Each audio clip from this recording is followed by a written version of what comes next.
Welcome to Voz Hispana TV. My name is Juan Bonilla, and today we are beginning an interview with one of the candidates for Congress in South Dakota, Matt Varilek. November 6th is a big day in our nation. It's time to vote. So let's hear what he has to say and why he thinks he is the candidate to be voted and be our representative in the Congress. Over 22,000 Latinos live in this area. Last year, our purchase of power was $450 million in this area only. The percentage of new business for Latinos in this area is a higher percentage than the new business in the United States. So we are here, and we are here to stay. From those 22,000 Latinos, over 7,000 are registered and ready to vote. So I suggest to all our Latinos here in this area, go and vote. Matt, bienvenido a la Voz Hispana TV.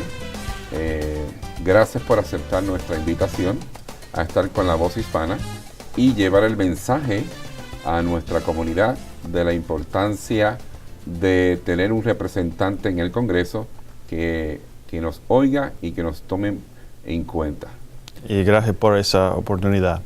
Matt, how you learn Spanish?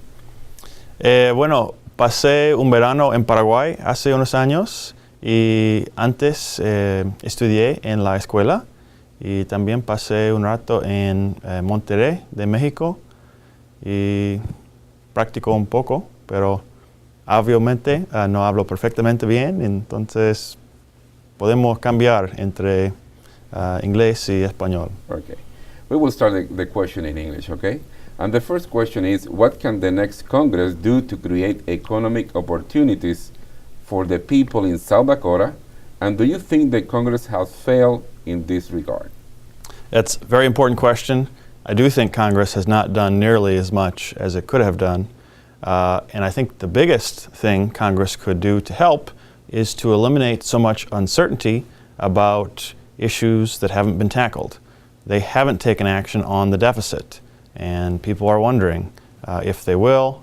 In addition, they haven't taken action on the farm bill, and that uncertainty is harmful to the economy. They haven't taken action on a production tax credit for wind.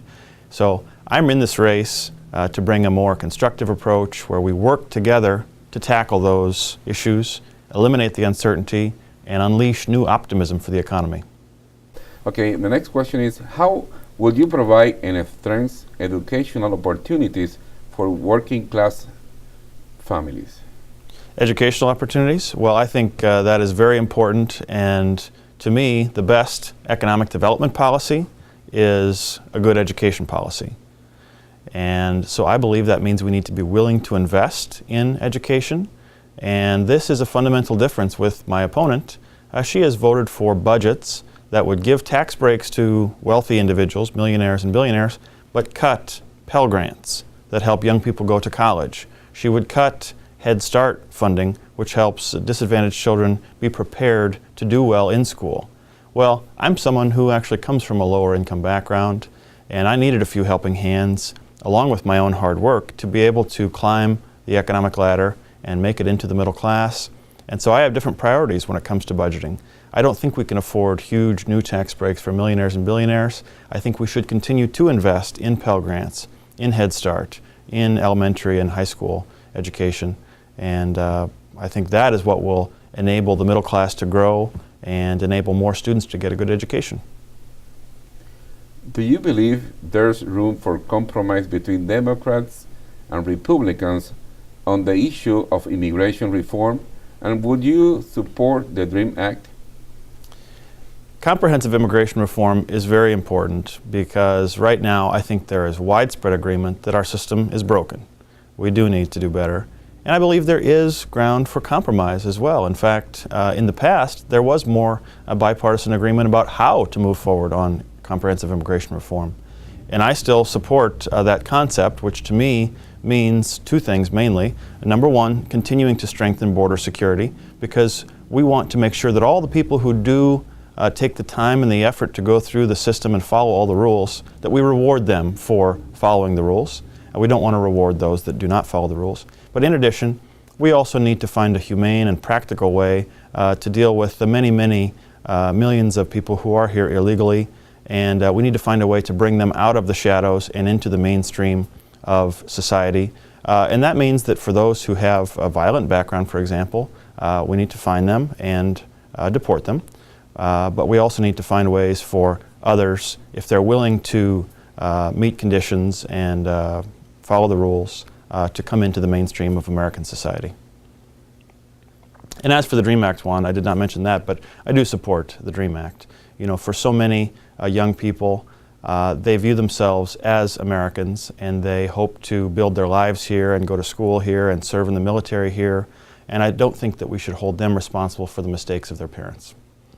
Why do you think this Congress has gotten so little accomplished and left legislation like the Farm Bill and middle-class tax relief undone for so long?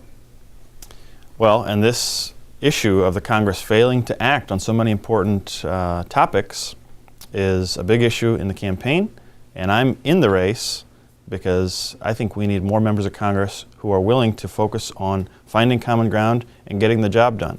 The answer to why we haven't got more things done is that I think we have too many members of Congress who follow the principle of my way or the highway. If they don't get all of their demands met when they're working on a certain piece of legislation, well then too often they walk away from the table. They don't stay there and work with others and try to find a solution that we all can support. Instead they go away. Well, I'm in the race to bring a different approach. I know how to work with Republicans and Democrats and independents. I think bringing a friendly approach to the job still has some power. It may sound like an old-fashioned idea, but I think having friendships and partnerships with a wide variety of your colleagues will allow you to move forward and find that common ground so that we can pass a farm bill instead of letting it expire like this Congress did, so that we can tackle the deficit instead of just letting it continue to loom as a weight around the neck of our economy. Where do you and your opponent differ on the tax burden that middle class should shoulder? Well, this is a fundamental difference, the issue of how to deal with the deficit and how to deal with taxes. I support continuing the tax breaks for the vast, vast majority of lower income and middle income, upper middle income people, really. But I have said from the beginning of this campaign that because we have such a big deficit, I don't think we can afford to renew the tax cuts above $250,000 in income per year, and we should not be giving new tax breaks for the wealthiest Americans either. My opponent feels otherwise. Early on in her career, she took a pledge to a guy named Grover Norquist, where she signed her name on a piece of paper and says, "Grover, I pledge to you that I will never make any changes to the tax code that would ask even Donald Trump or Warren Buffett to pay an extra penny in revenue." But I think it's a bad idea to take a pledge to someone who's not a South Dakotan, and also to take a pledge that says your first priority is protecting the wealthiest Americans. I think if we instead keep the tax cuts for all the middle income people and lower income, but eliminate those tax breaks for $250,000 and above, that can be part of a deficit reduction strategy along with spending cuts that will allow us to actually tackle the deficit and give huge new economic confidence to investors and workers and entrepreneurs throughout America. It would have a huge positive impact. My opponent, though, thinks that we need to protect those millionaires first and foremost, and her view on deficit reduction is that we should achieve it by cutting Pell Grants or cutting Medicaid or privatizing Medicare. And so she protects the wealthy and says the burden should fall on middle income and lower income people. I am in the race to be a voice for middle class people, and that's a fundamental difference in the race. How will you plan to expand access to Medicare for middle class and lower income families? And do you agree with your opponent's approach to Medicare? Medicare has been a huge topic in the campaign. You know, as we've discussed already, it's partly because of our budgetary situation. We do have large deficits, and Medicare faces some fiscal challenges. We have a fundamental difference between my opponent and me about how we should deal with it. My opponent says we have two choices. We can either let Medicare go bankrupt, or we can privatize the program and transform the program that we have now, where seniors would have to go out and find private insurance. They would get a voucher from the government to pay for that insurance, but the voucher would be too small. And so when you analyze the program that my opponent supports, it would cost seniors an average of $6,400 extra out of pocket every year. Now, most of the people that I know in South Dakota do not have a spare $6,400 in their pockets. And so on that count alone, I think it's a bad idea for South Dakota. It's not a fix to the problem. It's simply shifting the problem onto people who can't afford those extra costs. I have a different view. I think we should preserve and strengthen traditional Medicare, and yes, we should make adjustments to it so that we continue to improve its efficiency over time, but we can do that without radically dismantling the program like my opponent would do. And so, in order to lay this out in more detail, I actually released a paper, a position paper, with some concrete ideas about how we can make those adjustments to strengthen Medicare over time. Because it would keep the program in place and just make it more efficient, I think it is a far better approach to this problem than the one that my opponent supports. And this question is, I made this one. In South Dakota, right now, the Latino community is over 22,000 Latinos. Last year, that community, the power of purchase in this area was 450 million. The African community is over 4,000 in this area. And right now, in the Sioux Falls only, we spoke over 127 different languages. Do you think that diverse in our community benefit us, and if you support that diverse community? Absolutely, and that is a great question. The Latino community is very significant here. We have other significant ethnic populations as well. And we think back to South Dakota's history, and my family generations ago came from the Czech Republic, and we have so many wonderful ethnic traditions in South Dakota, and I think that diversity makes us strong. You know, in this race, I have actually been attacked because I studied abroad.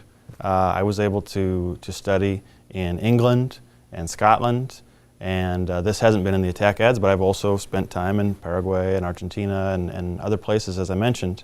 I think those opportunities were wonderful. When we understand other parts of the world, it strengthens us here in South Dakota. I don't think those are things that we should be ashamed of, and I'm proud to be in this race as someone with those experiences, and I would be proud to work on behalf of all members of our South Dakota society, including the diverse community that you mentioned. Me llamo Matt Varilek y soy candidato al Congreso de los Estados Unidos.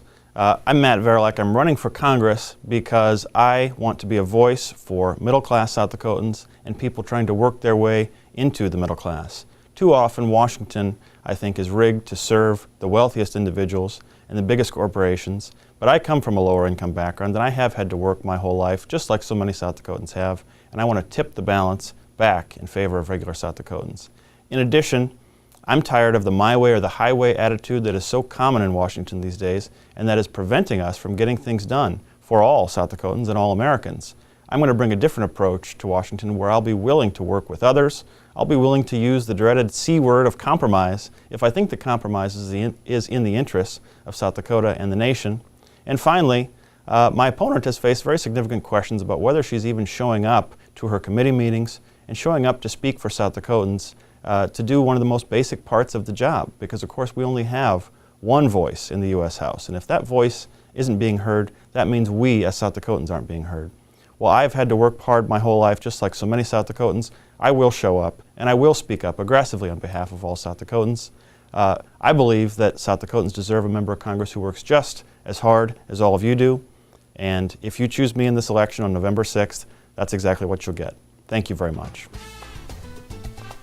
Matt, thank you for being in La Voz Hispana. Thank you for accepting our invitation, and good luck. Thank you very much, Juan. It was a great time.